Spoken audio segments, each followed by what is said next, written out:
Nou, het is een beetje alles wat ze de afgelopen jaren waar wij nog een beetje behouden hebben, dat willen ze nu allemaal afpakken. Daar begrijpen we echt helemaal niks van. Deze eisen die slaan ik echt helemaal nergens op. Het skrossen van de ADV-dagen. Geen einde ieruitkering meer en minder vakantiedagen.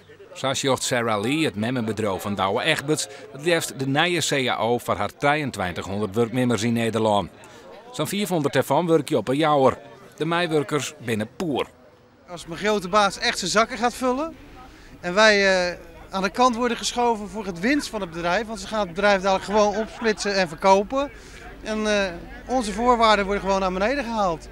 Dus straks hebben we de grote kans dat we bij een nieuwe baas gewoon ontslagen worden en tegen lagere voorwaarden weer aangenomen worden. Zo gaat het momenteel in het bedrijfsleven. Want werknemers zijn eigenlijk niks meer in dit land. Het raakt het jongen, ja, echt weer. Het is, je wordt er net echt blij van.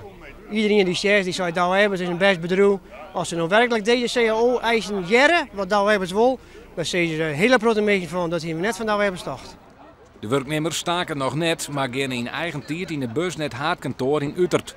Ze willen de directies inletten dat ze leuk binnen hoe het CAO vaststel. De vakbonden binnen Joet om tafel gaan met Sarah Lee met verziek de eerste in te loeken.